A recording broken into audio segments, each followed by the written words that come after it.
এসেছে নতুন শিশু, তাকে ছেড়ে দিতে হবে স্থান। এইচএসসি ২৭ ব্যাচের অবস্থা এখন এমনই একটা অবস্থা। এইচএসসি ২৬ নিয়ে সবাই কথা বলতেছে, ইভেন এইচএসসি ২৮ নিয়েও সবাই কথা বলতেছে। মাঝখান থেকে এইচএসসি ২৭ ব্যাচ নিয়ে তেমন একটা কথা হচ্ছে না।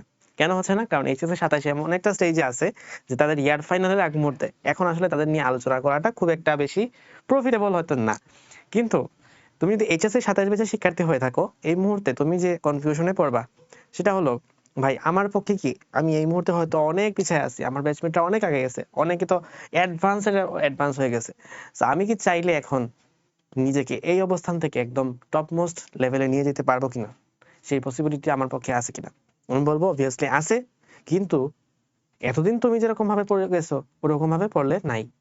কারণ এতদিন ধরে তোমার যে অবস্থা ছিল সেই অবস্থা থেকে ভালো একটা অবস্থানে যাওয়ার জন্য, একটা টপ মোস্ট অবস্থানে যাওয়ার জন্য তোমাকে একটা বড় ধরনের জাম্প করতে হবে। সেই জাম্পের জন্য অবশ্যই প্রস্তুতি নিতে হবে, তবে সেটা ইয়ার ফাইনাল পরীক্ষার আগে না। তোমার এই মুহূর্তে প্রধান টার্গেটটা হওয়া উচিত ইয়ার ফাইনাল পরীক্ষা। কেন ভাই? তুমি যদি ইয়ার ফাইনাল পরীক্ষায় রেজাল্ট খারাপ করো, তখন তোমার কাছে মনে হবে ধুর, আমি আমার কলেজে ১৫০০ জন আছে, তার মধ্যে হয়েছি ১৫০তম। তাইলে মেডিকেল ভর্তি পরীক্ষায় ১,০০,০০০ জনের মধ্যে আমি হবে ১০,০০০তম। তো তোমার চিন্তা ভাবনা ওরকম ভাবেই কাজ করবে।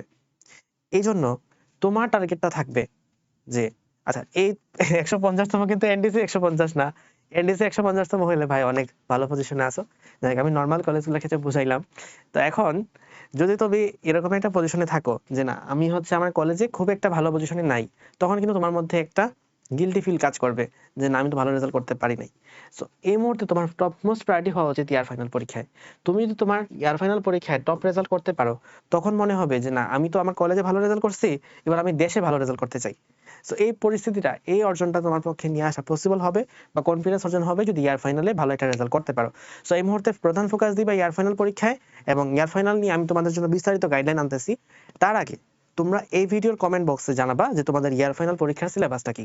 তার উপর বেস করে তোমরা যেন ইয়ার ফাইনাল পরীক্ষার আগে যে 20 দিন, 15 দিন, 25 দিন সময় আছে, তার মধ্যে ইয়ার ফাইনাল সিলেবাসটা গুছিয়ে নিতে পারো, তার একটা মাস্টার প্ল্যান তোমাদেরকে আমি দিতে পারি নেক্সট ভিডিওতে। বাট তার আগে এই ভিডিওর কমেন্টে অবশ্যই তোমার ইয়ার ফাইনাল পরীক্ষার সিলেবাসটা লিখে রাখবা। অলসো ইয়ার ফাইনাল পরীক্ষার ডেটটা কত তারিখ থেকে শুরু, কত তারিখে শেষ।